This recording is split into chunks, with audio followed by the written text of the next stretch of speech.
Number 9. Matthew Hardy.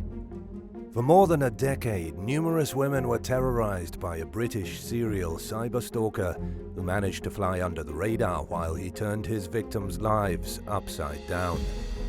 The torment began in 2019 for Abby Furness, an OnlyFans model and dancer from Brighton. She posted an Instagram photo of her partying with a group of people that caught the stalker's eye. She received a WhatsApp message from someone claiming to be another woman in the photo, accusing Abby of hooking up with another group member's boyfriend. It wasn't true, and after realizing that she was being trolled, Abby shrugged it off. But the incriminating allegations continued and invaded every corner of her life, including her job and her relationship, ultimately leading to a breakup between her and her boyfriend. The stalker even spread a rumor that Abby was hooking up with her own uncle, and she told The Sun that while her family and friends didn't believe the lies, they also wanted no part of the drama. After suffering for years, Abby received a message from a man named Matthew Hardy confessing to the stalking. She reported the case to police and learned that more than 60 women had accused Hardy of stalking over an 11-year period. The 31-year-old was finally prosecuted for his crimes in 2022. He pleaded guilty to 5 counts of stalking and 1 count of violating a restraining order, and was sentenced to 8 years behind bars in what's thought to be one of the longest stalking sentences in British history. Number 8. David Matasuix, Lenore Matasuix, and Amy Gonzalez. One day in 2013, Christine Belford entered the Newcastle County Courthouse in New Jersey for a child support hearing against her ex-husband, David Matasuix. Her ex's father, Thomas Matasuix, opened fire in the lobby and killed Belford and her friend, Beth Mulford, who had come along for moral support. He then turned the gun on himself. Federal investigators uncovered evidence of a years-long stalking and harassment campaign undertaken by David and Thomas Matasuix, along with David's mother, Lenore, and his sister, Amy Gonzalez, to intimidate Christine Belford into surrendering custody of her and David's 3 daughters. When it didn't work, she wound up dead. Prosecutors accused the family of planning out the murder together, with Thomas Matasuix volunteering to pull the trigger and then take his own life to avoid spending his remaining years in prison. David and Lenore Matasuix and Amy Gonzalez insisted that they were unaware of Thomas's plan to murder Christine. They also argued that Christine was abusive and that they were simply trying to rescue the children from her. But the court didn't buy the defendants' claims, and in 2015 they became the first people ever convicted of cyberstalking resulting in death in the US. All 3 were sentenced to life in prison. They appealed their sentences, but the court upheld the rulings. Number 7. Former eBay employees catch a federal case.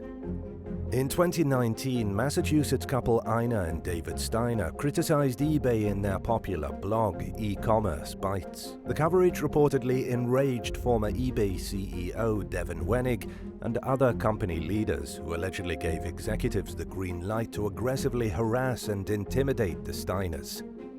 Federal prosecutors accused former eBay employees James Bohr, David Harville, and several others of masterminding a 3-part plot that began with harassing and intimidating the couple on Twitter.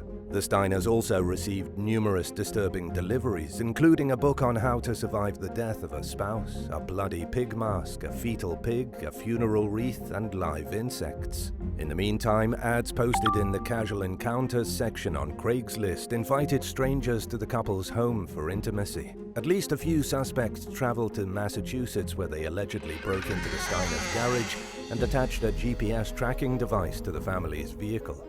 7 co-conspirators were convicted in federal court of conspiracy to cyberstalk, conspiracy to tamper with witnesses, and other charges relating to their roles in the harassment campaign. The harshest punishment was handed down to James Bohr, who was sentenced to 57 months in prison and fined $40,000. David Harville received a 2-year prison sentence, followed by 2 years of supervised release, and was ordered to pay a $20,000 fine.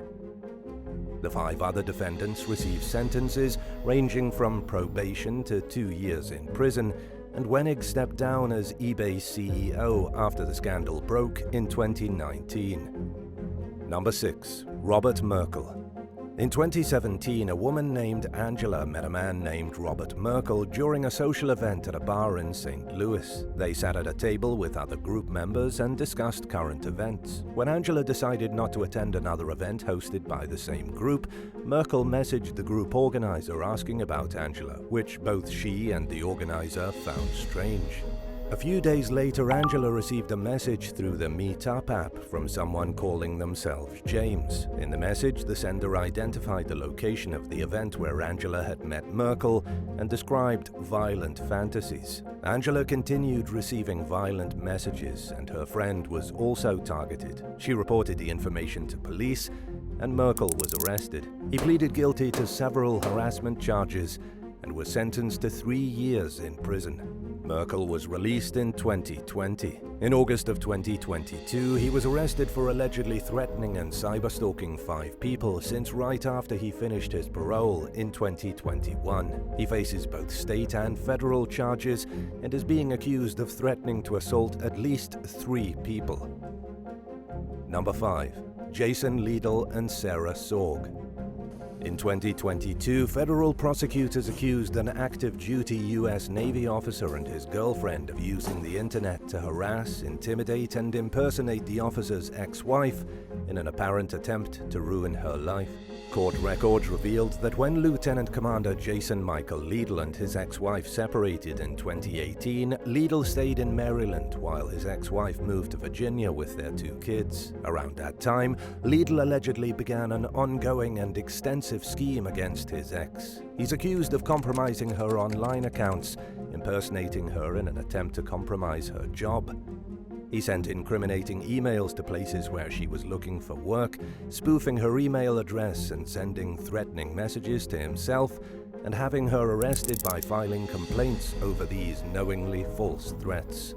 Prosecutors claim that Lidl and his current partner, Sarah Sorg, conspired to make his ex look mentally ill in an attempt to gain custody of the former couple's children. Lidl and Sorg also allegedly spread rumors that the victim had an extramarital affair, got an abortion, abused drugs, and neglected her kids. They also supposedly targeted the victim's new husband, a Marine Corps officer, with false allegations to try stripping him of his security clearance. The feds accused Lidl of embarking on a smear campaign against one of the investigators of the case by spoofing his email address and making him appear racist, and of using a Department of Defense computer to carry out some of his alleged crimes. If convicted of cyberstalking, Lidl and Sorg could face up to 5 years in prison. They were also charged with aggravated identity theft and fraud related to a protected computer. Number 4. Cassandra Cruz. During the early 2000s, an 18-year-old California woman became an adult actress in hope of improving her financial situation. She kept it hidden from her friends and family, and her career in the industry was short-lived. Years later, she began chatting on social media with someone posing as an attractive U.S. Marine named Giovanni. But he became overbearing, almost to the point of being obsessive, and the woman took it as a warning sign and blocked the profile. Soon enough, the person began to harass her relentlessly, threatening to expose her past as an adult actress to her family and employer, and demanding $100,000 in exchange for leaving her alone.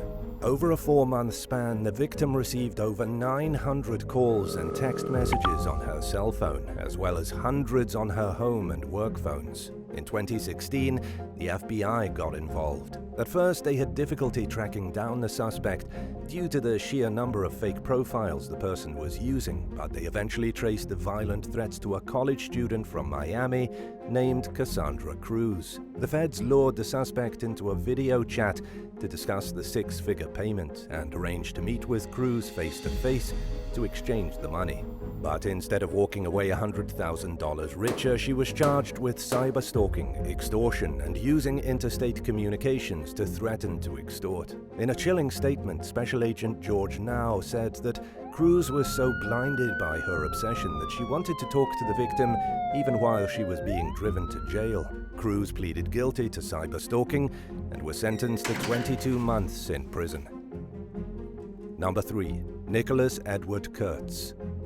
In 2014, a terrified young woman from Wisconsin told federal authorities that a cyberstalker was harassing her relentlessly, and nothing she did to try making it stop had worked. She said that he ordered her to call him master, gave her a list of 100 rules to follow, and told her to memorize the rules.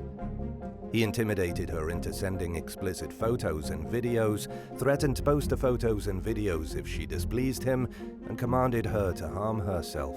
She blocked him, but he tracked her down on another social media platform and threatened to show up at her house with guns and kill her family if she didn't start talking to him again. An investigation turned up evidence that the same stalker had victimized women in at least 4 other states with similar harassment and threats. In 2015, the FBI arrested then 21-year-old Nicholas Kurtz of Clear Creek Township, Ohio, in connection with the case. He was initially charged with coercion and enticement, but the indictment was dropped in 2022 after the case languished in court for over 7 years with no apparent end in sight. Kurtz pleaded guilty to cyberstalking as part of a deal with prosecutors that would sentence him to time served and 5 years of supervised release. The judge overseeing the case declined to accept the agreement until he learns more about Kurtz through a pre-sentence investigation report. He'll reveal his decision sometime in the future at the defendant's sentencing hearing. If the judge rejects the deal, Kurtz could withdraw his guilty plea and take the case before a jury. But if the judge accepts the deal, Kurtz will be released at the end of his next court date. Number 2. Jalen Carlos Torres. After being told that one of his bank accounts was closed due to unauthorized activity in 2020, Jalen Carlos Torres allegedly spent the next 8 months cyberstalking the bank employee and her husband, who live in North Carolina. Prosecutors accused Torres of barraging the couple with unwanted phone calls, voicemails, text messages, and other communications containing both explicit and implied threats to harm them and their children. He also targeted the victims with racist and pornographic imagery, including swastikas and Ku Klux Klan symbols. The FBI arrested Torres on suspicion of cyberstalking and carried out a search warrant on his home in Colorado Springs. But his problems were just beginning. During their investigation, detectives learned that the bank account that got shut down was under the name Student Resolution Center, LLC, SRC. They uncovered evidence Torres was using the business name to operate an elaborate, long-running student loan scam that involved cold calling people with student debt and promising to minimize or wipe out what they owe in exchange for a few small payments. People who enrolled in SRC's services signed a contract and provided personal information including their address, phone number, and bank account numbers. Prosecutors accused Torres of using the information to draw up fake checks in the individuals' names and deposit them into various bank accounts that he controlled.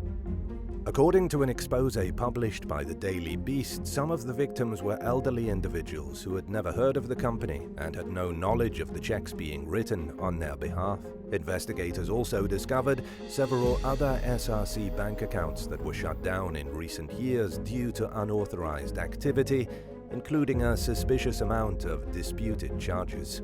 In 2021, Torres pleaded guilty to cyberstalking and 2 counts of making interstate threats. He was sentenced to 27 months in federal prison in early 2022.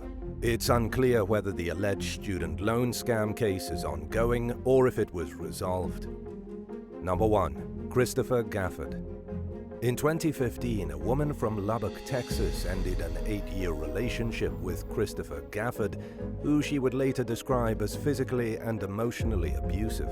She cut off all contact with him, but he kept finding ways to get in touch with her, forcing her to change her phone number 10 times in just a year. In court, the victim testified that over a 5-year period, Gafford bombarded her with over 1,000 violent, threatening, degrading, and obscene text messages per month.